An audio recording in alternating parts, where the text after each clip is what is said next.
बहराम बीना को अपने साथ अपने गांव ले जाने के लिए ट्रेन में लेकर जा रहा होता है। तभी ट्रेन ऑफिसर इन दोनों की चेकिंग करता है और बीना को पहचान लेता है। उसी वक्त वो पुलिस वालों को बता देता है कि बीना सब्जी वाले के साथ ट्रेन में है। तभी पुलिस अगले स्टेशन पर ट्रेन में चढ़ जाती है और बीना को पकड़ने लगती है। ये देखकर बहराम बीना का हाथ पकड़कर उसे वहां से ले जाने लगता है, लेकिन पुलिस वाला फौरन चिल्लाता है कि रुक जाओ वरना गोली चला दूंगा। बहराम उसकी बात नहीं मानता और भागने लगता है। तभी पुलिस वाला गोली चला देता है और गोली बहराम के शोल्डर पर लग जाती है। ये देखकर बीना फौरन बेहोश हो जाती है और पुलिस दोनों को स्टेशन ले आती है। दूसरी तरफ नाज ताबिश को कॉल करके कहती है कि बीना नहीं मिल रही तो अब तुम मुझसे निकाह कर लो। ताबिश साफ कह देता है कि जब तक बीना नहीं मिलती मैं तुमसे निकाह नहीं करूंगा। लेकिन नाज धमकी देती है कि अगर तुम आज निकाह करने नहीं आए तो मैं तुम्हारी सारी कॉल्स और वीडियोस वायरल कर दूंगी और सबको बता दूंगी कि तुम्हारी बीवी किस वजह से घर से गई है। ये सुनकर ताबिश मजबूरन निकाह के लिए पहुंच जाता है और मौलवी साहब भी निकाह के लिए आ जाते हैं। लेकिन तभी ताबिश को पुलिस की कॉल आती है कि बीना और बहराम दोनों हमारे पास हैं। ये सुनकर ताबिश फौरन निकाह रोक देता है और अपने दोस्त के साथ पेशावर की तरफ निकल पड़ता है। वहां पहुंचते ही ताबिश को पता चलता है कि पुलिस ने बहराम पर गोली चलाई है। ये सुनकर ताबिश पुलिस वाले का गिरेबान पकड़कर कहता है, अगर बीना को कुछ हुआ तो मैं तुम्हें नहीं छोड़ूंगा। तभी पुलिस वाले बताते हैं कि गोली बहराम को लगी है। दूसरी तरफ पुलिस स्टेशन में बहराम बीना को तसल्ली देता है कि तुम हिम्मत रखो, कुछ नहीं होगा।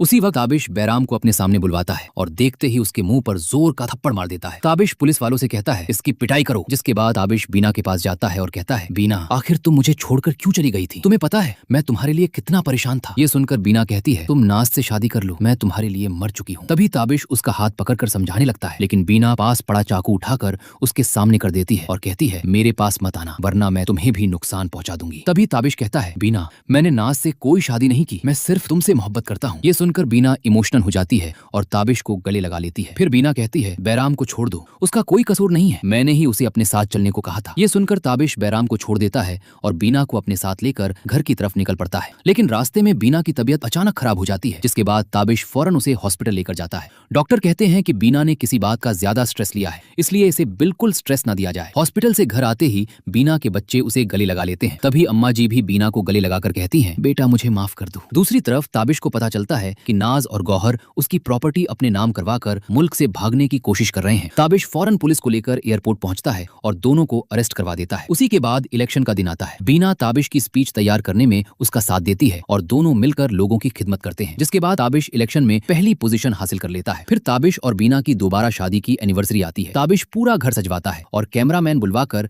बीना के साथ दोबारा फोटोशूट करवाता है। लेकिन तभी अम्मा जी की तबीयत बहुत ज्यादा खराब हो जाती है और ताबिश उन्हें हॉस्पिटल लेकर जाता है। डॉक्टर बताते हैं कि उनका आखिरी वक्त चल रहा है। अम्मा जी ताबिश और बीना को पास बुलाकर कहती हैं, बेटा कुछ भी हो जाए अब तुम दोनों एक दूसरे का हाथ कभी मत छोड़ना। ये कहकर अम्मा जी की आंखें बंद हो जाती हैं। ताबिश बहुत उदास हो जाता है, लेकिन बीना